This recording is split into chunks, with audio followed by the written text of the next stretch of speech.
Assalamualaikum warahmatullahi wabarakatuh.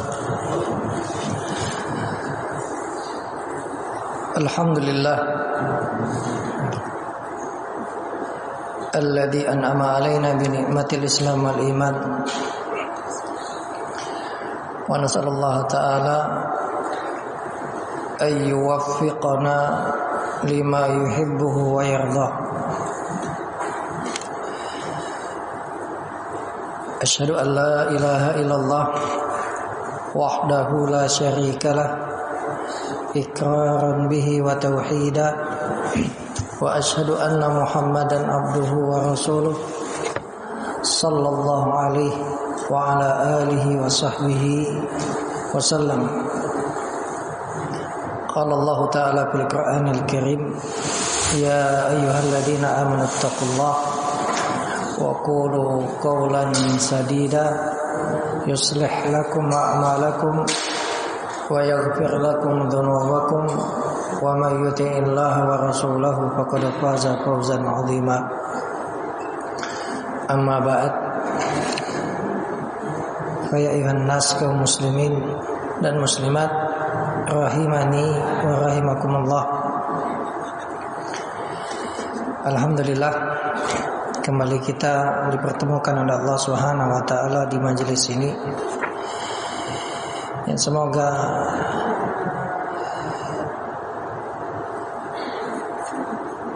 Allah Subhanahu wa taala menjaga kita semua, kemudian memberikan keistiqomahan kepada kita untuk senantiasa terus menuntut ilmu, dan juga kita memohon agar Allah memberikan taufik kepada kita untuk mengamalkan ilmu yang telah kita pelajari. Kita masih melanjutkan pembahasan kita terkait dengan puasa Ramadan, dan semoga kita dipertemukan oleh Allah dengan bulan Ramadan, karena bulan Ramadan ini semakin dekat. Karena memang banyak sekali keutamaan yang ada di dalam bulan Ramadan. Pada pertemuan yang lalu kita telah membahas tentang keutamaan puasa di bulan Ramadan dan juga hikmah dari puasa di bulan Ramadan.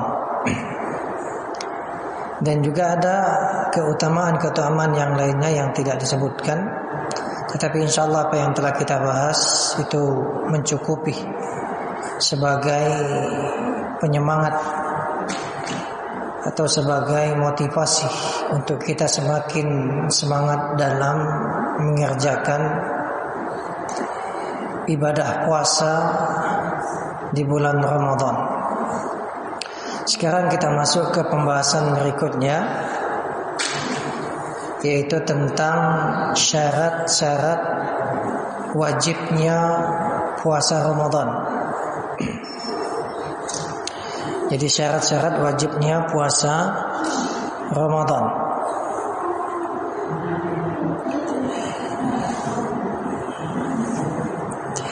Jadi puasa Ramadan itu wajib bagi orang yang memenuhi syarat-syarat berikut. Syarat yang pertama adalah Islam.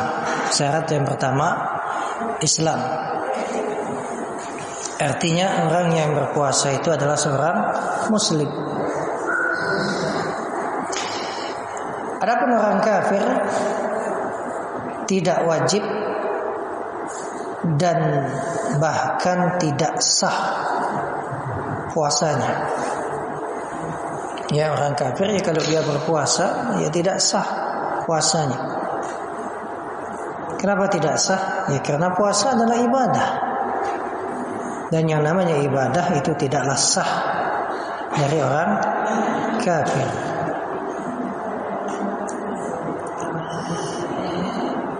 Kalau misalnya ada orang kafir yang kemudian di tengah-tengah bulan Ramadan masuk Islam. Masuk Islam mungkin pertengahan Ramadan atau sudah 10 Ramadan, intinya masih di bulan Ramadan. Maka yang menjadi kewajibannya adalah berpuasa setelah dia masuk dalam Islam, sudah menjadi seorang muslim. Adapun yang sebelumnya, maka tidak ada kewajiban dia untuk mengqadha. Tidak ada kewajiban mengqadha. Ya, misalnya dia masuk Islam di 12 Ramadan. Ya. Maka yang awal atau kemudian ya mulai dia masuk Islam, berikutnya dia wajib berpuasa. Adapun yang sebelumnya tidak ada kewajiban untuk mengqadha. Baik.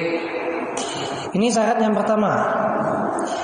Kemudian syarat yang kedua adalah baligh. Jadi kalau seseorang itu sudah mencapai usia baligh atau dia sudah baligh, laki-laki ataupun perempuan, maka wajib baginya berpuasa. Wajib baginya berpuasa. Ya, adapun tanda-tanda baligh tidak kita bahas, insyaallah sudah ma'ruf. Tanda-tanda baligh bagi laki-laki dan perempuan. Ya. Ini dasarnya mana? Dasarnya adalah hadis Rasulullah sallallahu alaihi wasallam, di mana kata Nabi sallallahu alaihi wasallam, rufi'al qalam an thalathah.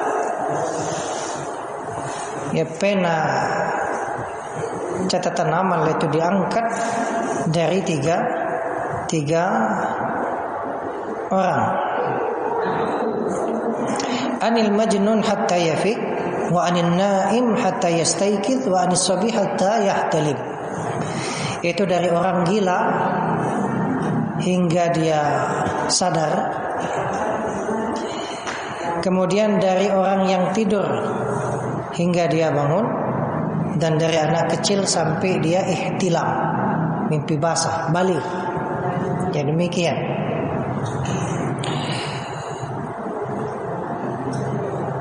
Maka demikian ya, anak yang belum baligh tidak ada kewajiban puasa, tetapi anak-anak itu dilatih, dibiasakan untuk berpuasa agar ketika dia baligh dia sudah terbiasa puasa. Ya, dia sudah terbiasa puasa. Bahkan walaupun belum baligh, ketika anak itu sudah mumayyiz, dan para ulama memang berbeda dalam menetapkan batasan kapan anak itu mumayyiz. Ada yang menetapkan dari umur, ya, ada yang menetapkan kalau dari umur sekitar 7 tahun. Anak itu kalau sudah 7 tahun sudah digolongkan mumayyiz. Jadi kalau anak sudah mumayyiz, dia puasa, sah puasanya. Ya, puasanya sah walaupun belum wajib bagi dia. Tapi tadi ya, bagi orang tua, yaitu hendaklah kemudian dia mendidik anaknya, membiasakan anaknya untuk berpuasa. Ini syarat yang kedua. Kemudian syarat yang ketiga adalah berakal. Berakal. Maka orang gila itu tidak wajib berpuasa. Orang gila itu tidak wajib berpuasa. Ya, dalilnya tadi, ya, bahwasanya pena catatan amal itu diangkat dari 3 orang atau 3 golongan. Di antaranya adalah orang gila sampai dia sadar kembali. Ya, orang gila. Jadi demikian, orang gila itu berbuat apa saja tidak berdosa. Begitu juga dengan orang yang tidur, misalnya tidur mimpi, tahu-tahu mukul teman di sebelahnya, tidak berdosa. Ya, orang yang sedang tidur. Baik, ini syarat yang ketiga. Syarat yang keempat, sehat.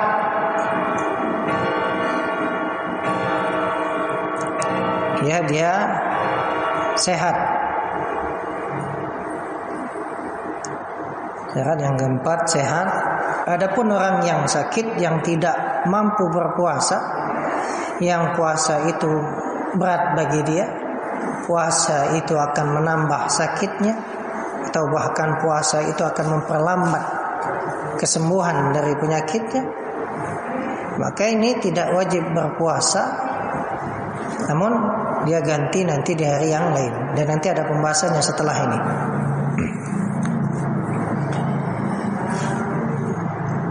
Ini dasarnya adalah firman Allah Subhanahu wa taala dalam surat Al-Baqarah ayat 185, "Wa man kana maridan aw 'ala safar fa iddatun min ayyamin ukhra." Dan barang siapa yang sakit atau dalam perjalanan, maka dia ganti di hari yang lain. Syarat yang kelima adalah mukim. Mukim itu artinya bukan orang yang sedang dalam perjalanan. Dia berada di tempat tinggalnya, bukan sedang dalam perjalanan. Dia sedang mukim, bukan sedang safar. Karena nanti kalau orang sedang safar dalam perjalanan jauh, ya, maka ada keringanan bagi dia.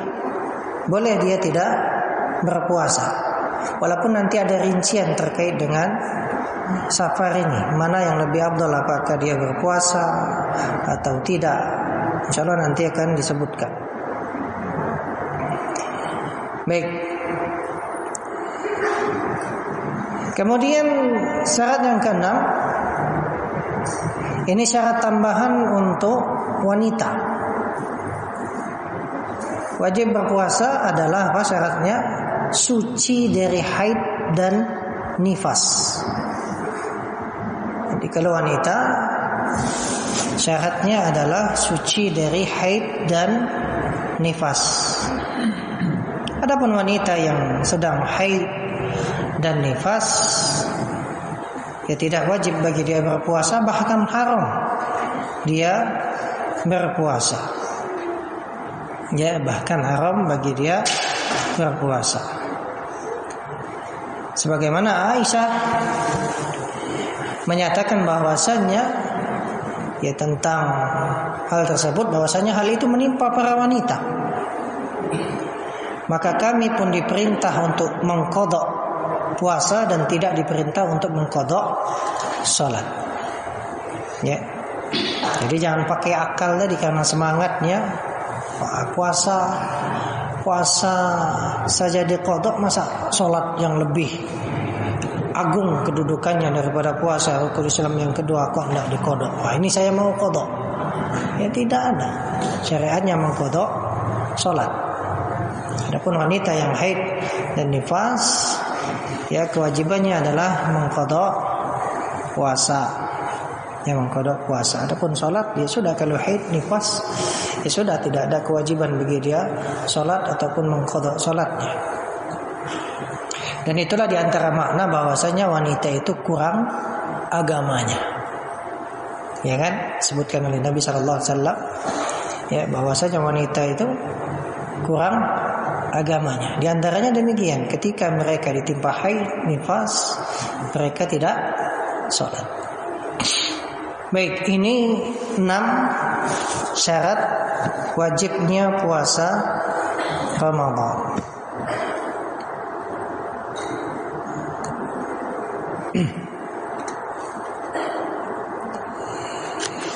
Baik, kita masuk pembahasan yang berikutnya. Pembahasan yang berikutnya yaitu masalah bagaimana kita menentukan masuknya bulan Ramadan.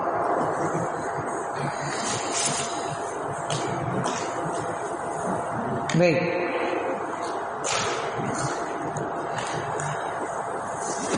Masuknya bulan Ramadan itu ditetapkan dengan ru'yatul hilal. Melihat hilal itu awal bulan.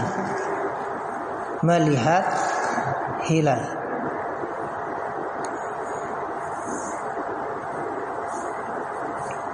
Ya. Yang kedua,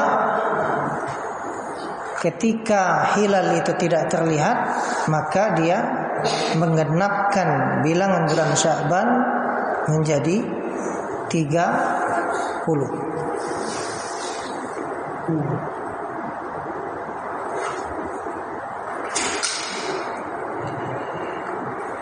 Jadi demikian ya.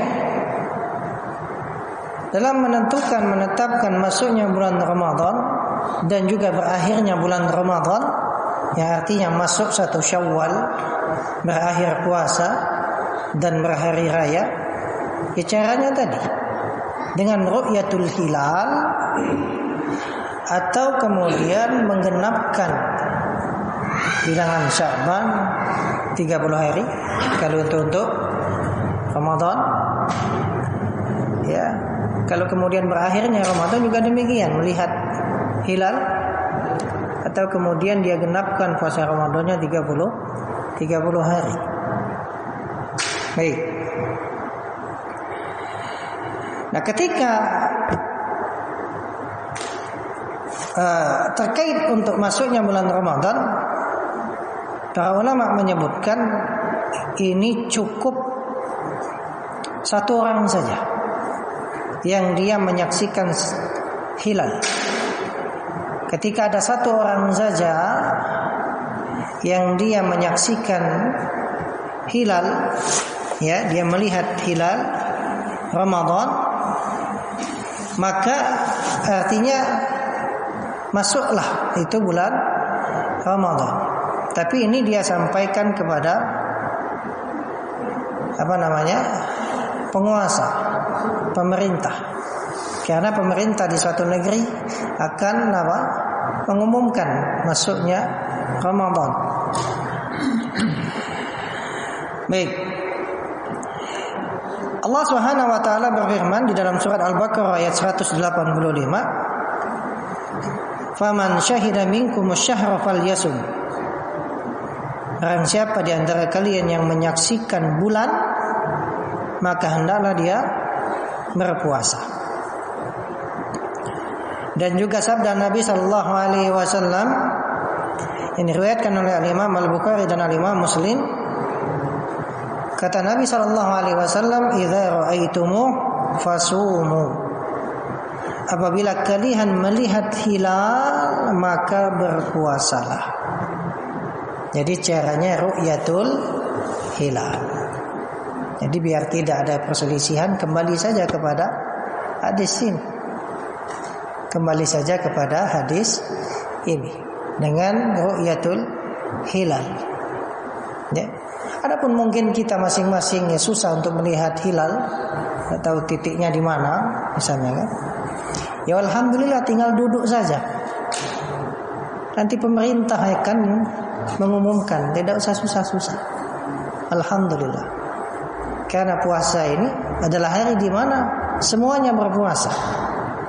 Begitu juga berhari raya di mana semuanya berhari raya. Ya. Dan memang terjadi perbedaan pendapat di antara para ulama apakah dengan satu ru'yah atau masing-masing negeri dengan ru'yahnya. Ya.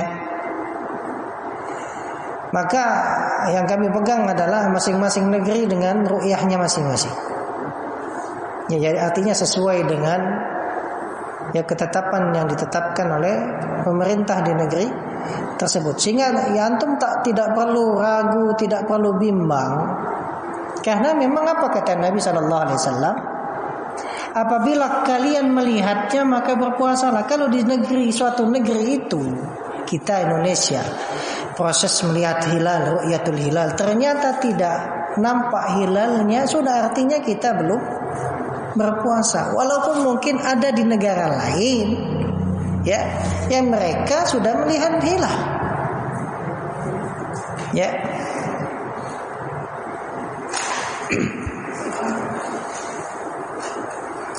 Jadi masing-masing negeri dengan ru'yatul hilalnya masing-masing.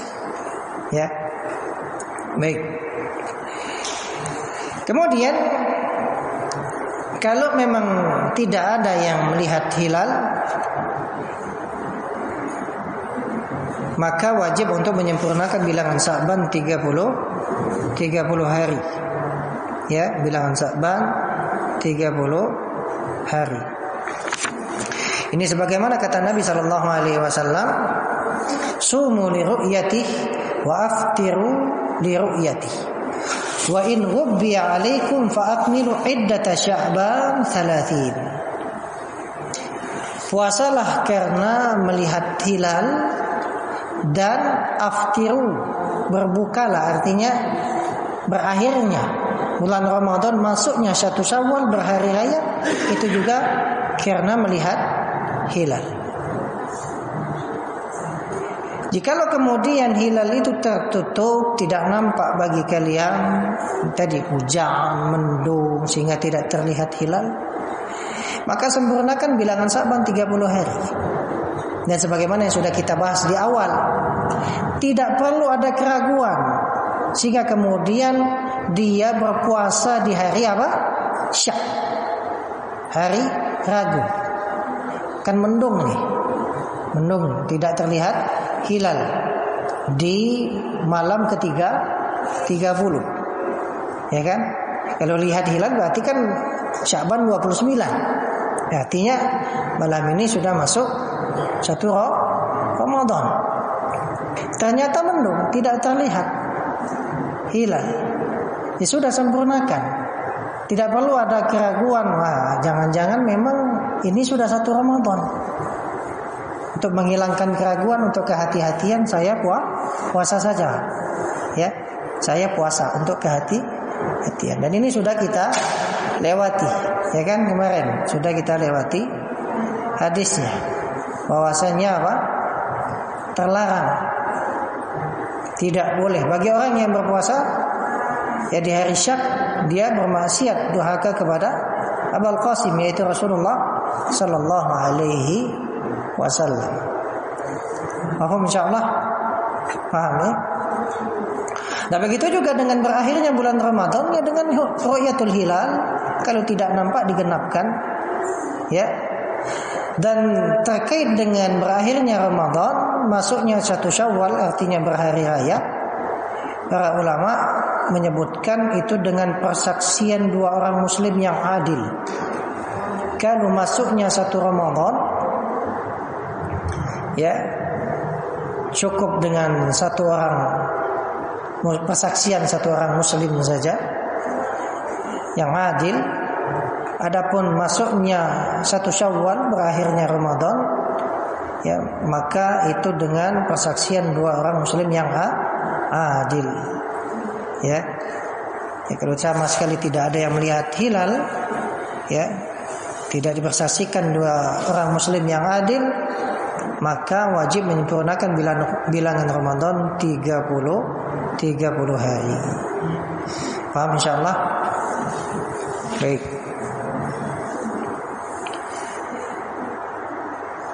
Kemudian pembahasan berikutnya terkait dengan waktu niat puasa. Jadi kemarin sudah sebenarnya, kapan kita harus meniatkan puasa Ramadan? Ya, sejak malam nih sampai sebelum terbit fajar. Jadi harus dia niatkan. Tapi juga sudah kita sebutkan, niat itu tidak mesti, bukan maknanya melafazkan apa? Nawaitu shauma wadin. Sehingga kalau tidak melafazkan itu belum niat. Padahal makan sahur, bangun sahur, karena lupa, melapaskan nawaitu shauma ghadin, dia pikir puasanya tidak sah. Padahal apa niat itu? Niat itu kehendak, keinginan. Ketika seseorang sudah ada dalam hatinya, besok saya ingin puasa, itulah niat. Apalagi bangun sahur, makan, apa yang menggerakkan dia bangun? Niat.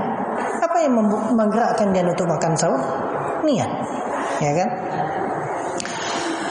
Dan hal ini didasari oleh sabda Nabi sallallahu alaihi wasallam, "Innamal a'malu binniyat wa innamal likulli imri'in ma nawa." Sesungguhnya amalan itu bergantung kepada niat. Dan niat ini merupakan apa? Rukun dari puasa.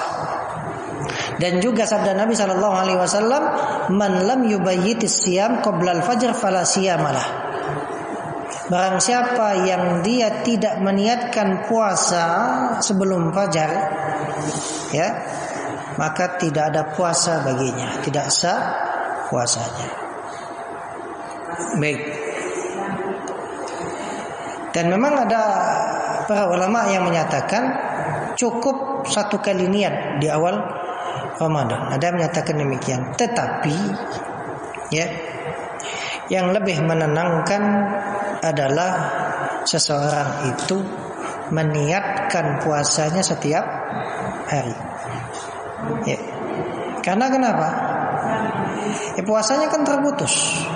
Setelah berbuka kan selesai. Ya, setelah berbuka selesai. Maka yang lebih baik adalah meniatkan puasa itu setiap hari. Dia niatkan puasa tersebut.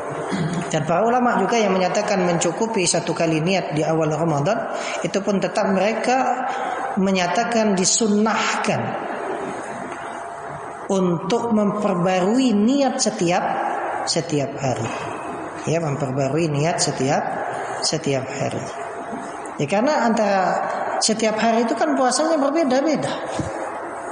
Puasa hari ini mulai dari terbit fajar sampai terbenam matahari selesai. Besok puasa lagi. Dan sebagai tambahan faedah, meniatkan puasa harus sejak dari malam sebelum fajar itu terkait dengan puasa wajib. Puasa Ramadan, puasa apa lagi wajib? Nazar dan yang lainnya. Intinya puasa wajib. Adapun puasa sunnah, kalau puasa sunnah boleh dia meniatkan puasanya walaupun setelah terbit fajar. Boleh. Karena demikian juga yang dilakukan oleh Rasulullah sallallahu alaihi wasallam. Rasulullah pernah demikian kan? Pulang ke rumah menanyakan kepada Aisyah radhiyallahu anha, apakah ada makanan? Dijawab tidak ada. Kalau begitu saya puasa. Boleh. Jadi misalnya ada puasa sunnah, antum hari itu belum sarapan, belum sama sekali sejak bangun subuh belum sama sekali minum makan, dan kemudian timbul keinginan, wah puasa saja hari ini. Ya, puasa sunnah boleh. Paham ya? Boleh, itu untuk puasa sunnah. Tapi kalau puasa wajib harus sejak dari malam dia niatkan puasa. Selesai? Paham insyaallah yang ini? Baik, kemudian kita masuk ke pembahasan tentang uzur-uzur yang membolehkan tidak berpuasa. Jadi setelah kita paham tadi syarat-syarat wajibnya puasa Ramadan apa saja? Masih ingat tidak? Masih ingat tak? Belum setengah jam dah selesai. Siapa tahu ada kelas-kelas hafalannya Imam Bukhari. Islam, kemudian balik, berakal, sehat. Nah, mungkin tidak sedang dalam perjalanan. Tambah satu lagi terkait dengan wanita, suci dari haid dan nifas. Alhamdulillah. Cuman galak dak ngunde hadiah payahnya.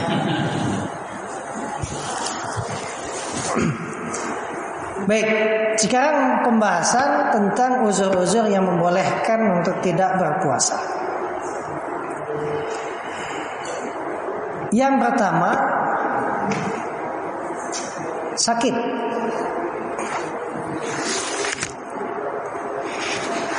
Ini langsung digabung satu. Jadi yang pertama sakit dan tua renta.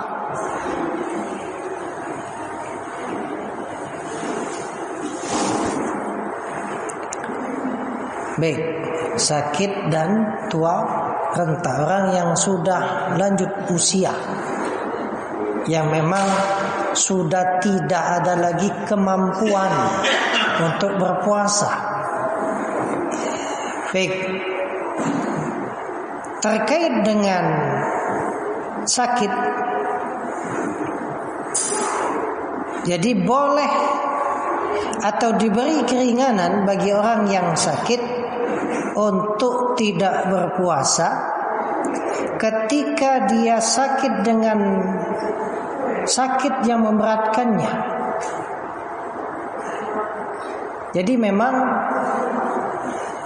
sakit berat bagi dia berpuasa. Ya. Dengan berpuasa menambah sakitnya. Atau juga dengan berpuasa memperlambat sembuh dari penyakitnya. Maka sakit yang seperti ini merupakan apa? Udzur yang membolehkan seseorang itu tidak berpuasa. Tapi ingat, bukan laju ladas, boleh tak puasa, alhamdulillah, pecah tak puasa, ladas boleh sakit tak puasa. Ya, kalau sembuh selesai bulan Ramadan, ya diqadha, diganti berapa hari yang dia tinggalkan dia ganti. Ya, karena puasa itu kewajiban. Dia ganti di hari yang lain.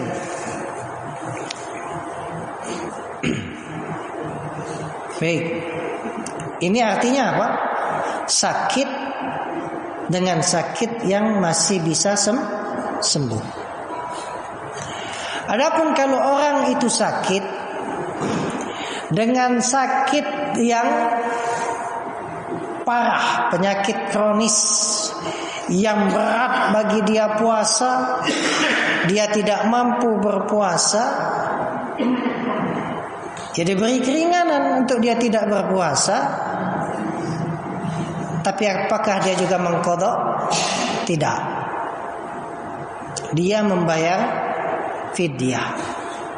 Orang sakit kronis parah tidak, ya sudah, yang memang secara medis diponis ini penyakit tidak bisa sembuh lagi.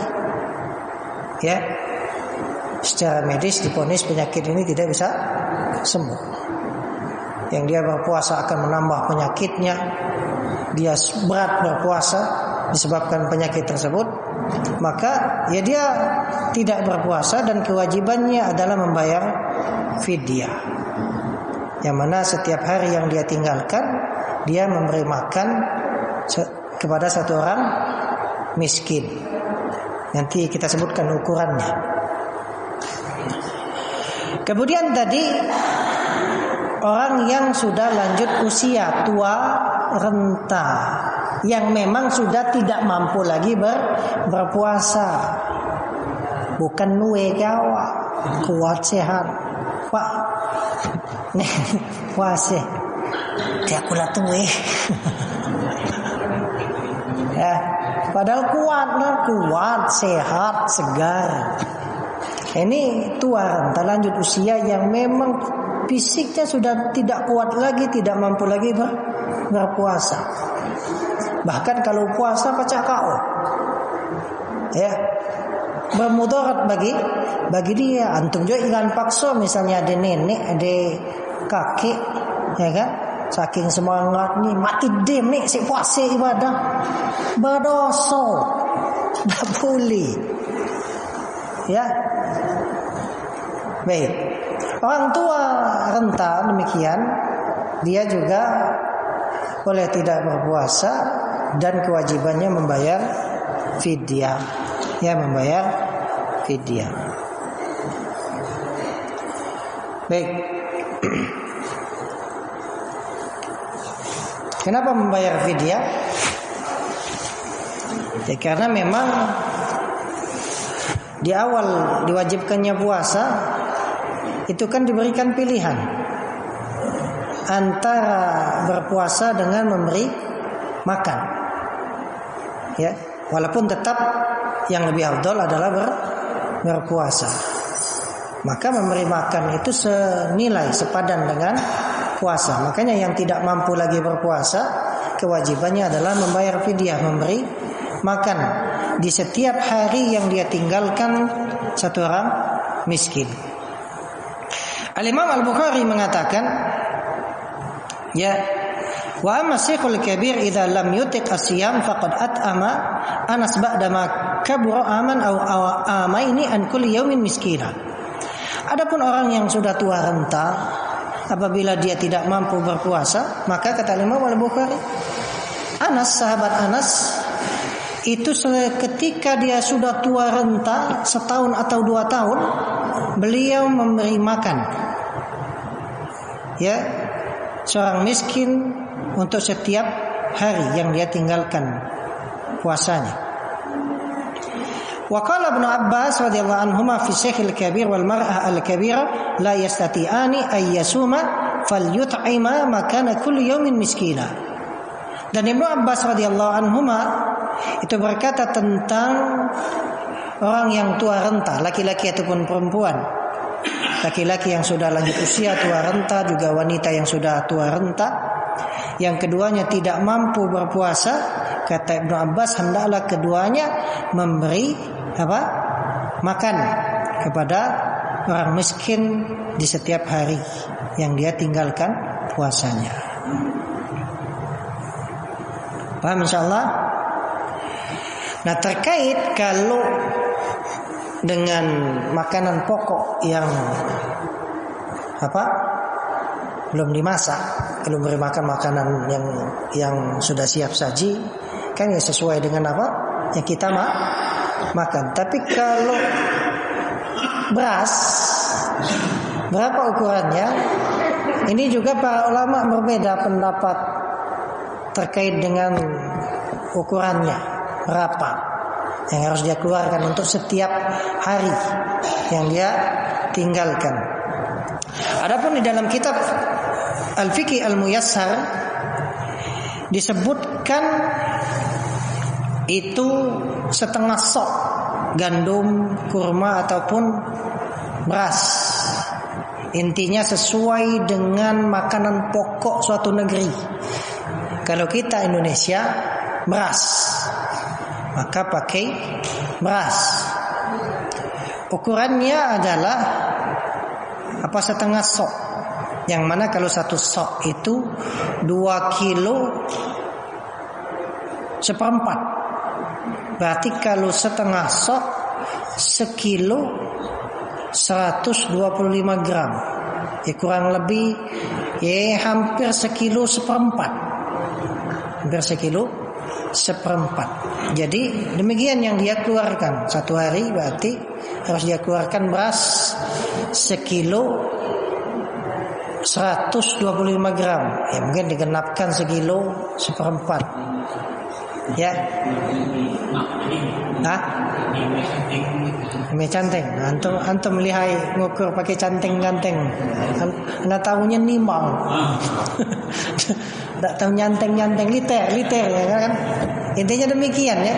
Demikian. Memang terjadi khilaf antara para ulama. Bahkan ada yang menyatakan 1,5 kilo.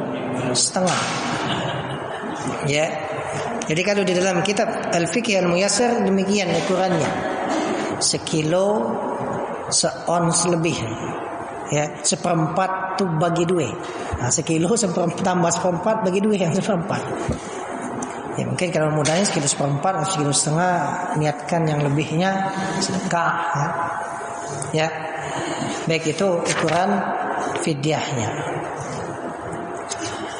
Baik. Ini uzur yang pertama yang membolehkan seseorang itu tidak berpuasa. Tapi ingat dia sakitnya tadi sakit yang memang memberatkan. Bukan semua sakit. Kayak ngapa tidak puasa semih. Ika nak ngolaki nami. Ya beda. Kan sakit ya. Sakit apa semi? Ya. Bukan sakit itu. Sakit apa? Asam urat di jempol kaki nyendang kuman. Ada tuh puasa. Ya.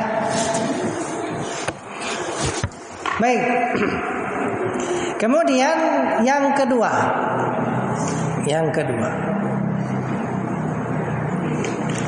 Uzur yang kedua adalah safar. Safar itu ya perjalanan jauh.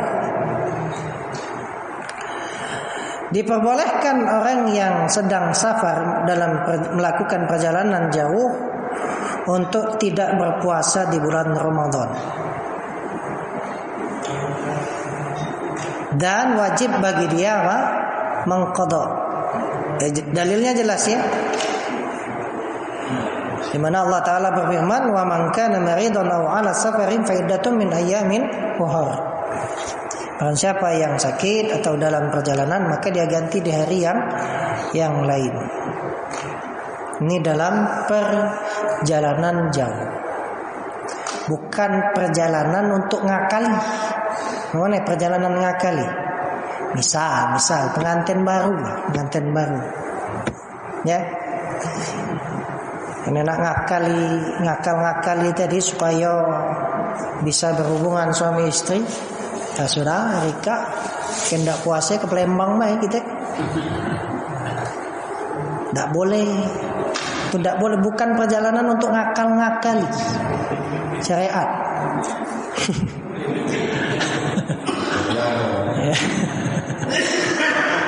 Ya. Ngakal-ngakali syariat kan. Mentang-mentang pengantin baru. Baik. Kemudian terkait dengan safar ini, memang intinya diberikan keringanan untuk tidak berpuasa. Tapi kemudian manakah yang lebih afdal ketika dalam perjalanan? Apakah berpuasa? Apakah tidak?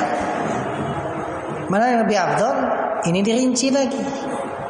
Kalau memang perjalanan itu adalah perjalanan yang memberatkan, berat bagi dia berpuasa, justru yang lebih afdal dia tidak berpuasa. Ya, yang lebih afdal adalah tidak berpuasa. Ini dasarnya mana? Ya dahulu ada seorang sahabat yang dalam perjalanan dia memaksakan puasa. Perjalanannya berat, akhirnya apa? Jatuh, tergeletak, orang-orang pun mengerumuninya. Ya, maka dari situlah Nabi SAW menyatakan laisa minal bir as-shaum fis safar. Makanya jangan salah paham di sini. Antum ambil potongan ini saja, kemudian buat kesimpulan sendiri. Apa kata Nabi? Bukanlah kebaikan puasa ketika safar. Berarti safar itu ya sudah baik puasa. Nah, itu kasusnya tadi seorang sahabat itu dia memaksakan diri padahal dia berat berpuasa dalam perjalanan. Ya. Maka ketika perjalanannya memang berat bagi dia puasa, sulit, maka yang lebih afdal dia tidak berpuasa. Adapun kalau perjalanannya safarnya ringan, tidak berat, walaupun jauh, apalagi sekarang pakai pesawat, ya, pakai pesawat ringan, perjalanannya tidak memberatkan puasa, maka yang lebih afdal, ingat bahasanya lebih afdal, lebih utama dia berpuasa. Tapi bagaimana kalau ada orang yang tetap dia mengambil keringanan tidak berpuasa? Ya boleh. Boleh, jangan dicela. Tak perlu ribut. Ya, tak perlu ribut. Ya, lagi laju ribut. Asyik naik pesawat. Justru ributnya yang salah. Yang puasa, yang tak puasa tak dapat dosa, memang keringanan. Yang ributnya dosa. Ya. Makanya yang pacak-pacak. Sudah. Paham ya? Nah, ini safar. Ya. Jadi safar ini adalah merupakan uzur untuk tidak berpuasa. Tapi ingat juga tadi ya, dia ganti setiap hari yang dia tinggalkan ketika dalam perjalanan, nanti setelah bulan Ramadan diganti. Memang banyak di antara kaum muslimin ini salah paham, atau bahkan juga memang malas gitu kan. Kalau sudah ada puasa bulan Ramadan sakit, sudah tidak ada perhatian untuk mengganti, mengqadha. Begitu juga ketika sakit, misalnya sholat itu tidak gugur walaupun sakit, ya, sehingga merasa kalau sakit tidak perlu lagi berpuasa, tidak perlu lagi sholat. Sholat demtak tilina impus selang gali lagi nak sholat. Kalau Allah tuh maha tahu boleh, biasanya kan begitu.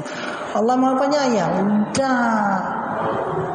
ya walaupun sakit, kalau sholat itu wajib sekalipun berbaring, tidak pacak tegak duduk, tidak bisa duduk berbaring pun tidak bisa, ya dengan isyarat dan seterusnya. Insyaallah kita lanjutkan pembahasannya pada pertemuan berikutnya. Barakallahu fikum, subhanakallahumma bihamdika.